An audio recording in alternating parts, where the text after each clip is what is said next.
Hello friends, कैसे हो आप सब लोग। आशा करता हूँ कि सब कुछ ठीक ठाक चल रहा है आपकी पर्सनल एंड प्रोफेशनल लाइफ में भी। As always it's all about cricket and it's about the champions trophy tournament which is going on at the moment, and we have one game remaining, and the great thing is that Bharat और New Zealand final में पहुंच गई है। भारत के पास सुनहरा मौका है।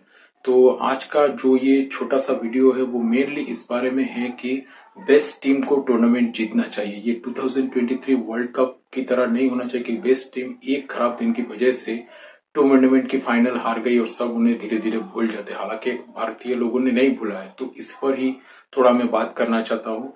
इससे पहले कि मैं स्टार्ट करूं, हो सके तो मेरे चैनल को सब्सक्राइब कर दीजिए, क्योंकि आपके सब्सक्रिप्शन से मुझे बहुत मोटिवेशन मिलती है और मैं और बेहतर काम करता हूँ and it really helps me, मेरी बहुत मदद भी होती है। तो अगर हम टूर्नामेंट की तरफ देखें तो भारत टूर्नामेंट की बेस्ट टीम है, ये क्लियरली दिख रहा है। क्योंकि एक एडवांटेज मैं मानता हूं कि भारत को है कि भारत ने सारे मैचेस दुबई में खेले हैं और दूसरी टीमों को पहले दुबई आना पड़ा इंडिया से खेलने के लिए। जो जिस टीमों ने भारत के साथ खेला है उसके बाद लाहौर जाना पड़ा। लेकिन अगर ये बात आप छोड़ दे तो मैं ये भी कहना चाहता हूँ कि आप गौर कीजिए कि दुबई का पिच जो है वो डिफिकल्ट पिच है। अभी देखिए लाहौर में लास्ट मैच में न्यूजीलैंड ने 362 किया, मतलब सपाट बैटिंग विकेट। लेकिन दुबई में अब तक जो हाईएस्ट स्कोर है वो जितना मैं जानता हूँ कि 265, जो कि भारत ने ऑस्ट्रेलिया के खिलाफ चेस करके बनाया। तो पहले मैच में बांग्लादेश के खिलाफ डिफिकल्ट हो सकता था, 2-3 विकेट गिरे थे, लेकिन गिल टिके रहे, उन्होंने शतक किया और लोकेश राहुल ने अच्छी फिनिशिंग इनिंग्स खेली और भारत ने जीत हासिल करी। तो वो एक अच्छा चेस था। इससे पहले भारत ने बांग्लादेश को 35 फॉर 5 कर दिया था। फिर बांग्लादेश ने तौहीद हृदय और साकिब ने अच्छा पार्टनरशिप किया, 229 तक बांग्लादेश पहुंची थी, मानता हूं। लेकिन भारत की बॉलिंग, उसके बाद प्रोफेशनल चेस थोड़ा डिफिकल्ट होते हुए भी लग रहा था, लेकिन भारत ने मैच निकाला। बांग्लादेश उतना भी इजी टीम नहीं है, इजी तो है न्यूजीलैंड और ऑस्ट्रेलिया के मुकाबले, लेकिन खेलना पड़ता है आपको आजकल। उन्होंने भी काफी इंप्रूव किया बांग्लादेश ने, राइट। पाकिस्तान की टीम वीक है, लेकिन राइवल को फेस कर रहे हैं आप आजकल। सिर्फ आईसीसी टूर्नामेंट्स में भारत और पाकिस्तान मिलती, उसका प्रेशर था। और 241 अगर विकेट्स गिर जाते तो डिफिकल्ट हो सकता था। अब चेस मास्टर कोहली ने चेस किया सर जी, तो क्या हो सकता है। और श्रेयस अय्यर ने मास्टर को पार्टनरशिप किया उनके साथ। जब अय्यर आउट हुए तो मैच भारत के हाथ में आ चुका है। कोहली ने शतक पूरा किया और भारत ने जीता, एक और अच्छा सक्सेसफुल चीज। तो इसके बाद न्यूजीलैंड के खिलाफ डिफिकल्ट ओपोनेंट है। न्यूजीलैंड की टीम सॉलिड है, मतलब जैसा कि मैंने कल के प्रीव्यू में भी बताया कि विल यंग है, केन विलियमसन है, राचिन रविंद्र है, one of the most talented emerging players at the moment you can say, along with someone like Shubman Gill. तो इसके बाद बॉलिंग में ओरूक है, इसके बाद हेनरी है, जेमिसन है, नए प्लेयर्स है। लेकिन न्यूजीलैंड के प्लेयर्स बड़े यूजफुल ऑलराउंडर टाइप्स प्लेयर होते हैं, जैसे कि सैंडनर। उन्होंने भी न्यूजीलैंड की गेम में अच्छा बल्लेबाजी किया था, थोड़ा सपोर्ट मिलता था तो मैच क्लोज हो सकता था, न्यूजीलैंड जीत सकती थी। और केन विलियमसन के बारे में क्या बताना, वन ऑफ द लेजेंड्स, और मेरे बहुत फेवरेट प्लेयर है वो। तो अब इसके बाद Glenn Phillips, brilliant fielder, incredible catches उन्होंने पकड़े हैं इस टूर्नामेंट में, राइट। तो मतलब इतना आसान नहीं था वो मैच जीतना। और 249 कोई मतलब इतना भी कन्विंसिंग नहीं था। लेकिन न्यूजीलैंड में, मतलब ये मैं बोलने की कोशिश करूं कि न्यूजीलैंड के पास एबिलिटी थी। केन विलियमसन के साथ कोई खड़ा नहीं हो पाए, इसलिए मैच न्यूजीलैंड के हाथ से निकल गया। लेकिन इससे भारत की क्रेडिट कुछ कम नहीं होती। भारत ने बहुत अच्छा बॉलिंग किया और प्रोफेशनल परफॉर्मेंस बॉलिंग में बैटिंग की तरह ही। पहले तो डिफिकल्ट सिचुएशन से 3 विकेट गिरने के बाद टॉप ऑर्डर पूरा फेल, भारत 249 तक पहुंचाया। अक्षर Patel 42, Shreyas Iyer brilliant innings, matured innings, बहुत जल्दी मैच्योर हो रहे हैं ये खिलाड़ी। और ये व्हाइट बॉल क्रिकेट में भारत के लिए एक लंबे अरसे तक, कम से कम 10 साल खेलेंगे मेरे ख्याल में। अब देखते हैं क्या होता है, क्योंकि आईपीएल का जमाना है, बहुत सारे प्लेयर्स क्विकली आ जाते हैं, मतलब नोटिस में सिलेक्टर्स के, तो आपको रन बनाते रहना चाहिए। लेकिन फिलहाल Shreyas Iyer one of the best players in white ball cricket according to his form at least.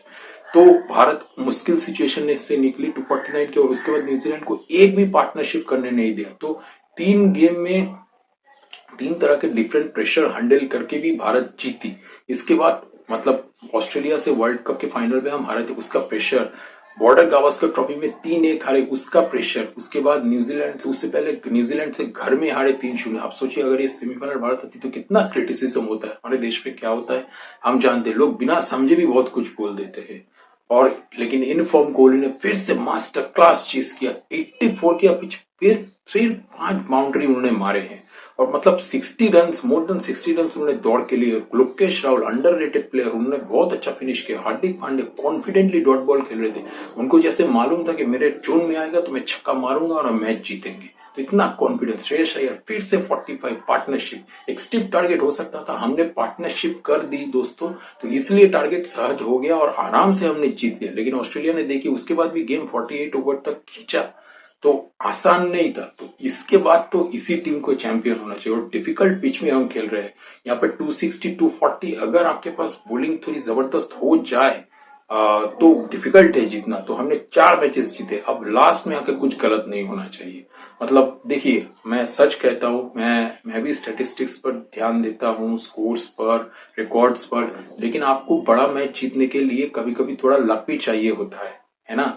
तो सब मिलके दुआ कीजिए। आइए हम सब दुआ करते हैं कि भारत का लक भी थोड़ा भारत के साथ रहे, क्योंकि उस वर्ल्ड कप फाइनल में लक अगर होता और विराट कोहली का लोकेश राहुल का पार्टनरशिप और थोड़ा देर चलता और भारत 290 300 तक पहुंचता, तो ऑस्ट्रेलिया मैच हार सकती थी। लेकिन लक खराब था, तो विराट कोहली का बैट का इनसाइड एज लग के बॉल विकेट पे चला गया और वही से भारत बिल्कुल मैच से बाहर हो गया। मेरे ख्याल में वही मैच का सबसे क्रंच मोमेंट था। तो ऐसा कुछ इस बार नहीं होना चाहिए। और मैं और एक बात आप लोगों से कहना चाहता हूं कि वर्ल्ड कप जितना जितना मुश्किल है, उससे भी ज्यादा मुश्किल चैंपियंस ट्रॉफी है जीतना। आप समझिए, अगर आप हारते हैं तो literally you are going out of the tournament, क्योंकि वर्ल्ड कप में 9 मैचेस, अब हर टीम एक दूसरे के साथ एक मैच खेलती है। तो अगर आप 2-3 मैचेस भी हार जाए, तो इसके बाद भी अगर आप 6 गेम जीतते हैं तो आप सेमीफाइनल पहुंचेंगे। रन रेट वगैरह वो थोड़ा इशू होता है, लेकिन हमने मेंटेन कर लिया तो आप पहुंच जाएंगे। लेकिन चैंपियंस ट्रॉफी में एक हार मतलब बाकी 2 जीतना ही है, 2 हार मतलब यू आर आउट, एक हार ही मतलब बहुत मुश्किल अब सेमीफाइनल में जाना। तो ऐसे टूर्नामेंट में इस तरह की परफॉर्म करके फिर इतना क्लोज आके हारना नहीं चाहिए। So all the best to team India. बस मैं यही कहना चाहता था कि भारत बेस्ट टीम है टूर्नामेंट की, कंपटीशन की, और Bharat they should win this champions trophy. All the best to team India, please support team India. And अगर आपको मेरा तजुर्बा सही लगा, मतलब मेरा ये बात करना कि भारत कंपटीशन की बेस्ट टीम है, तो प्लीज मुझे कमेंट्स में बताइए, क्योंकि आपके कमेंट्स से मुझे बहुत मोटिवेशन मिलती है और कॉन्फिडेंस भी मिलता है कि मेरा काम सही हो रहा है। अगर आपको मेरा काम अच्छा लग रहा है तो प्लीज मेरे चैनल को सब्सक्राइब कीजिए, वीडियोस में लाइक बटन को प्रेस कीजिए और इसे ज्यादा से ज्यादा लोगों के साथ शेयर कीजिए, क्योंकि क्रिकेट रिलेटेड मजेदार इन्फॉर्मेशन सारे क्रिकेट को भी बहुत पसंद है और उन सबको ये इन्फॉर्मेशन मिलना चाहिए। राइट, आज का वीडियो यही तक। Live life king size. Good bye.